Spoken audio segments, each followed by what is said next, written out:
Mukulu Captain Babu yeka Captain Mulamba atenga mweru yasaluna kati no radio nyitaddewo mambiriraga masira olova mvaka ze budoza likepoze chika mukwano kwa mungebe sala omubwa ajikuba najikwatira osapule bakubano rupi akuba ritimle yitile majinsiza ku switchboard mulana naje nze yange itangamu kuba segeza likepoze chiko vaka ze buddo ayipasa sapule nene omwana wa Maria omukyala ali wano maso mukyala nacho omusanga asili taban kitegeeza ki akasusu takaka asili taban just kitegeeza ki nti a protecting envirize era azagala nnyo kwegamba rasta mulamba laka kind of olinyina bingi ngena ne drata yogena ndabayo omukyala wasabagamba nti true seka tali mutaba amanyo gali smile keko teyafuwa kumindi sika mkulu nakola tali mu bunyamatama mbonate wafanye mindi ne bujja nedda yagana amaso gali ku plane gali ku alali sigateba myufu tegali mushisha ndaba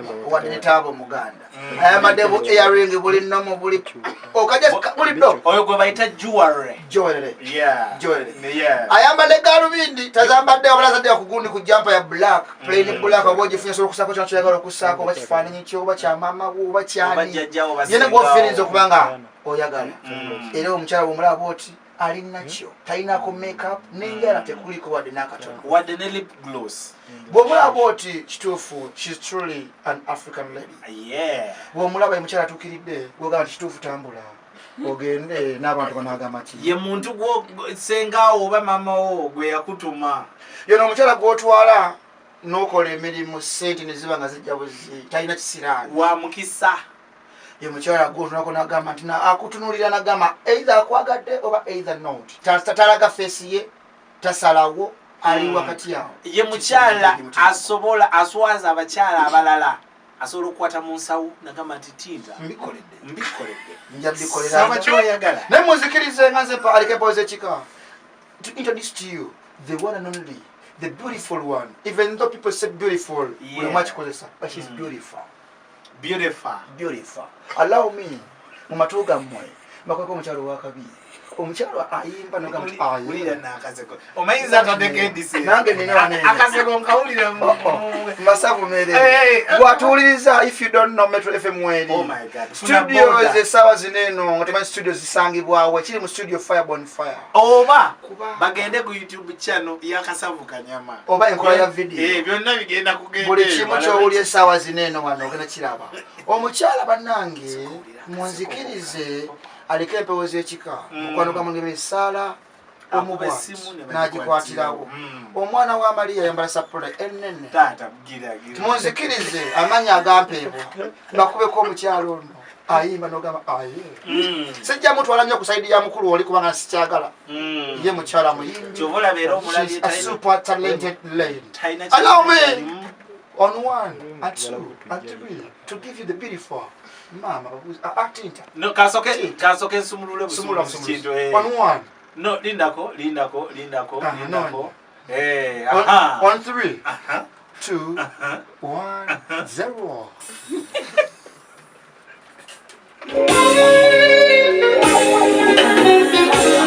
ezisinze okukola wiki eno mwezi guno nyimba 5 zokka naye nga Irene tetunagenda kawo soko buze kubawuliriza abawuliriza mwenna aba Metro FM 90.8 FM mikwana jange mwebale nnyo mwebale ddala okubeerako nga muwuliriza bampise Irene Kayemba omukyala omuyimbi omukyala omufumbo omukyala omukozi ennyo esebo oli mukyala mufumbo oli mukyala mukozi omwami bamuyita mukulu Kayemba watwala linnya lya mwami bofumbirwa osigale wammwe byonna bikola teri ki takama nti endongo olina kudda lundi saawa zino oba olina kukola kiri ye yanteekayo Kayemba ono manija wa Rema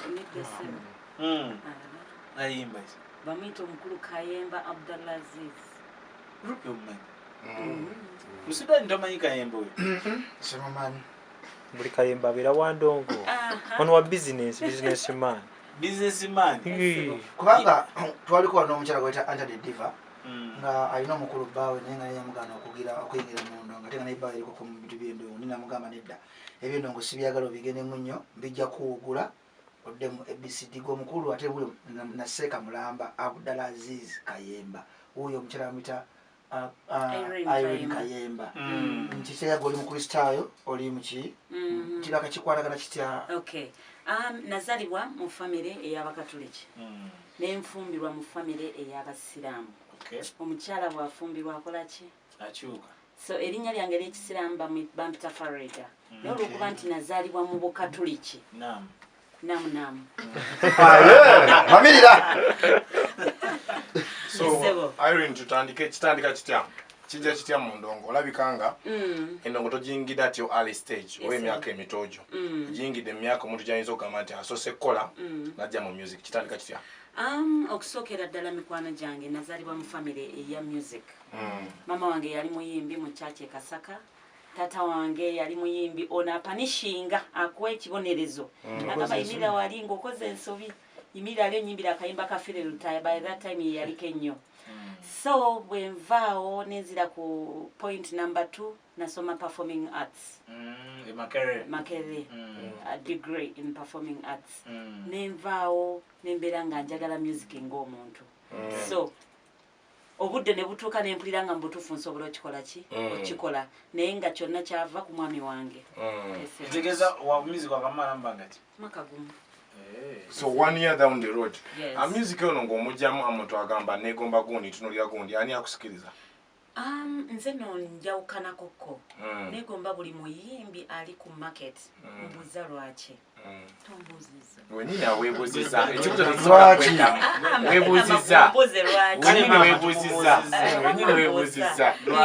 Lwaki nti buli muntu alina ettoffaali ly'ateeka mu music industry.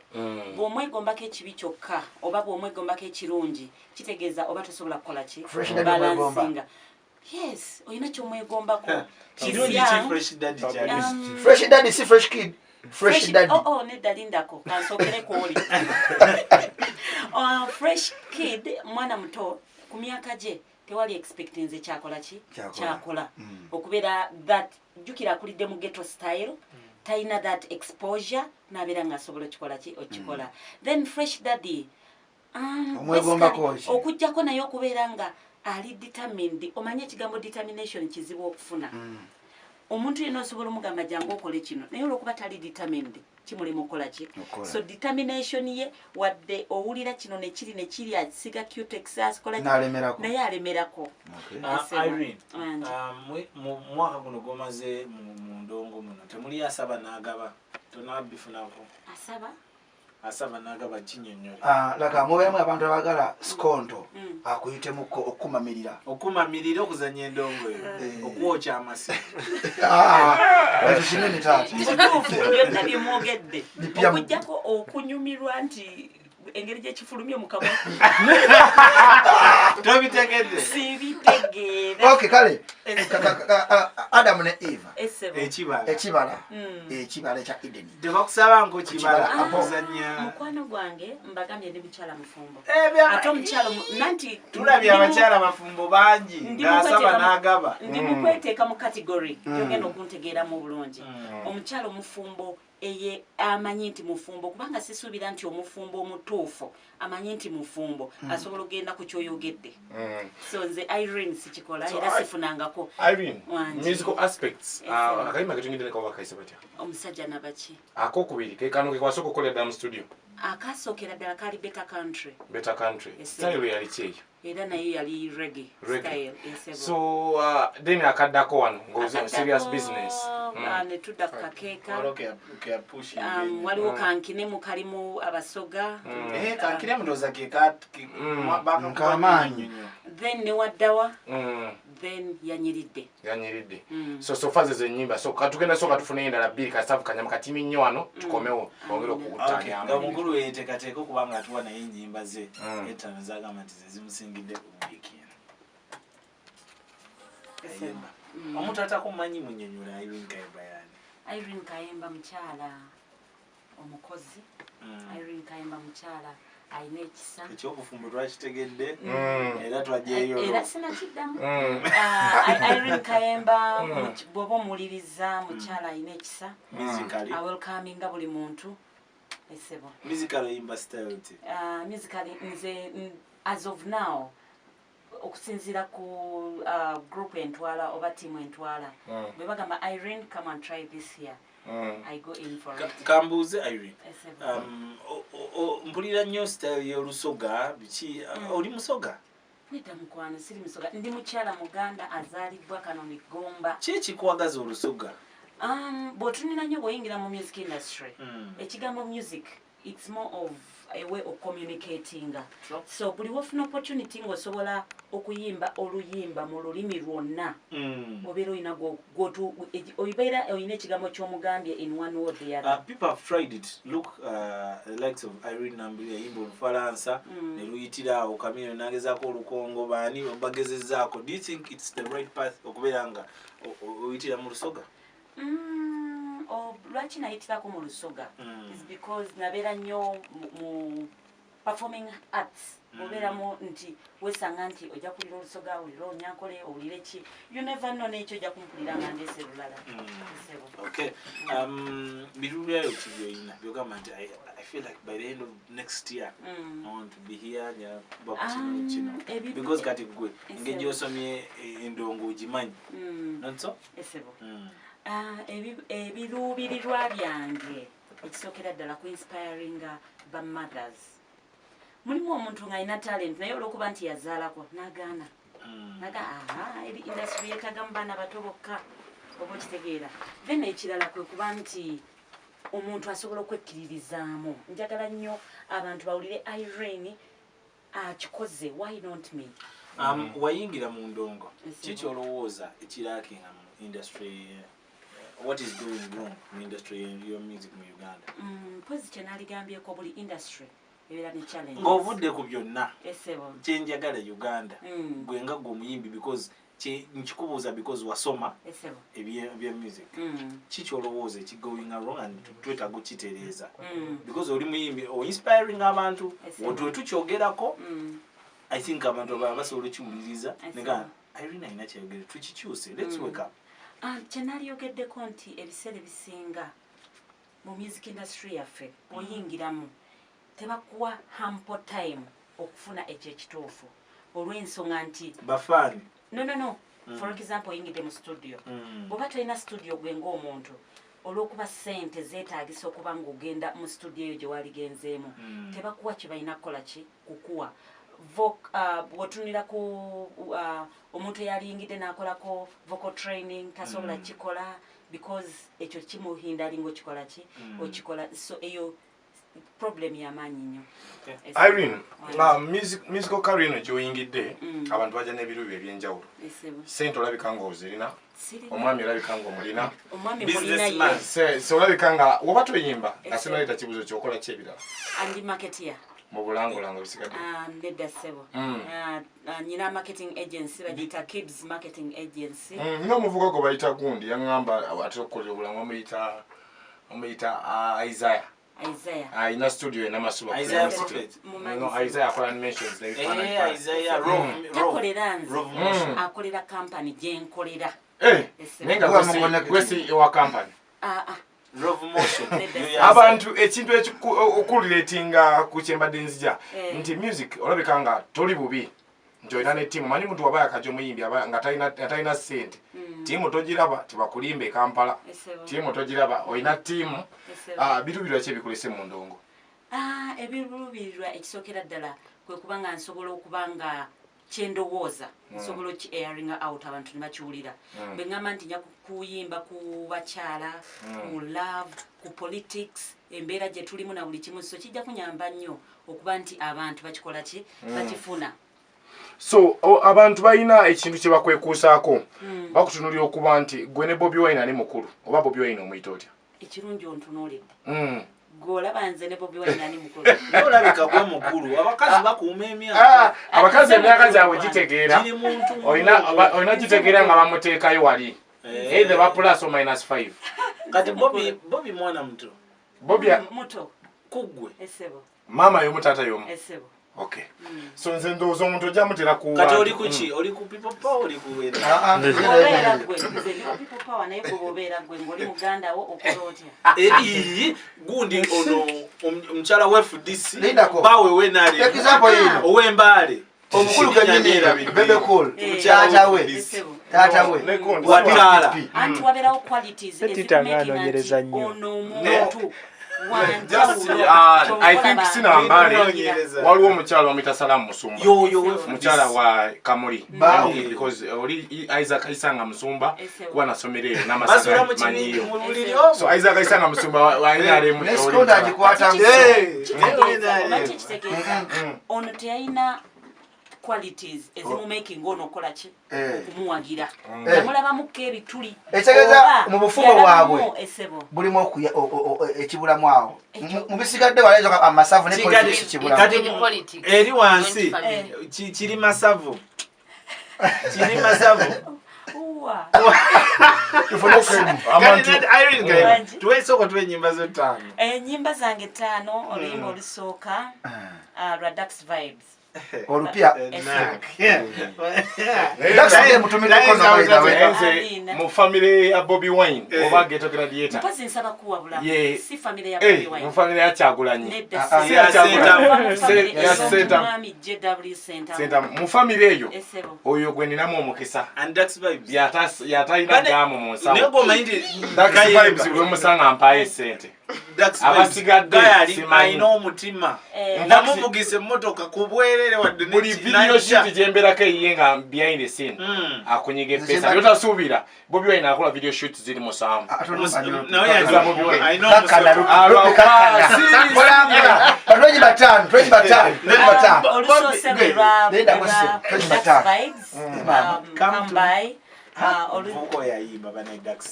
and he's good ayala ebintu byango oluddako Eddie Kenzo bikyuka then oluzeeko Spice Diana omusheshe omwana oli omulala then Reggie. oluzeeko osobola Bobby Wine then olusembyeyo waddawa mukyala bamita Irene Kayemba nenga mwenamwena abatuuliza ezo enyiba zemuwulidde za Irene Kayemba enyiba 5 akayimba kempeda Dax Vibes oba kawadda wano tebakamanyi kanyo ku namba 2 nawulidde kayinza oyingira kunamba 3 kali kunamba 3 alonze kali baki omusheshe Regine Spesiana kalemeddewo kunamba 4 nalonda bikyuka by Eddie Kenzo ndoza kuba mbeera kunamba 5 nalonda Dax Vibes nensaba kwawulamu kyosulise kyekituufu sure esebo ontegedde bulungi Dax Vibes yasooka nekuddako Eddie Kenzo nekuddako Spice Diana nekuddako Bobby Wine nekuddako Irene Kayemba mamiri ya musawati tukubirako ku note 7 oyogereko ne Irene amayo okudeka tusigaza esimu nga bwekya Irene buzibu ki butondondo bwosangirize mu ndongo ebbanga lyewakabira omwaka gumu music industry buli omu amanyi buli omu mugezi kwegamba in the wenti n'amanyi mu kifo ky'okumakinga okumanya tosobola kutegeera nti asobola okukola ki okuyamba okumanya kumba akubba ekyo gwakyogera hello tata yaba ekuwuliriza mukyala ki ye tata naye kiki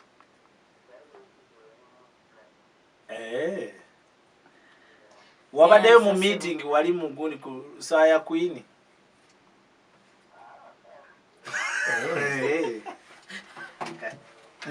nenga bucha abantu bamuwadde okuba presidential advisor wa Ghetto Irene ndozikiwulidde ebyobufuzi tebikutwala nira kibuli akubaloza byabufuzi byonna buli mu byabeera anga sogamba nti nina oluganda ku Bobby Wine awo Irene ali bibye ne Bobby yali bibyamma ate abantu buli omu akula afuka afikyanya so Irene wadde okyagamba obuzibu obwo tutunulire mu nyimba zowakata tonakolayo kolabo naye n'omubanda yennyini tetunagiraba n'abasigadde ote enteekateeka eri etyawo enteekateeka nze nga Irene nza obutajogera kubanga nyina management yange so management eyinza okungamba Irene ojja kola kino I can suggest Nepole wakola final decision. So management yeriwa bebani oba Music Revolution. So management yekola obulango yegatta byonna. Nedda.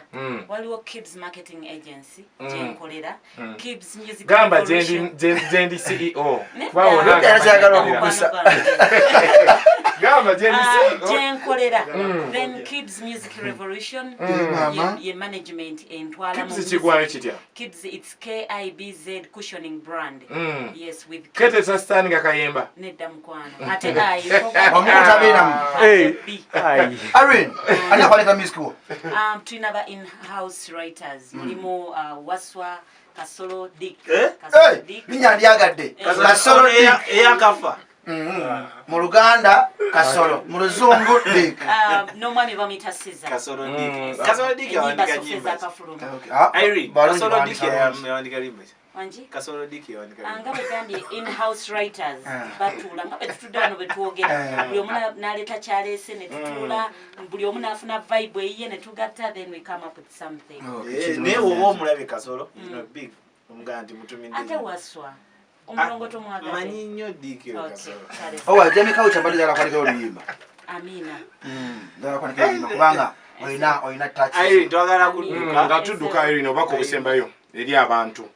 Obubaka obusembayo mikwano gyange mwenna mbasaba abafanzi bange mwenna mwongere okumpagira tembeerawo ne mga Irene tajja kikuba nja kikuba kajinja kakuba kitegeeza mujja kakubiramu nammwe nsaba mpagire omuntu aba akwetaaze omuntu bw'aba neetaaze onfunira ku manager Regan ku noti 7 noti 4 3 noti 5 0704 130-511. Enamba ya manager we mangu funa manager wagwe. Munango kubye business purposes. Kati we mukazi mufumbo. Just then. Wanji. Oyagala yange. Eyiyo omuntu ayinza jeta nga yagala atebya marketing nga just wagala marketing. Nayo weri. So music wa mujja Irene ngatukuta.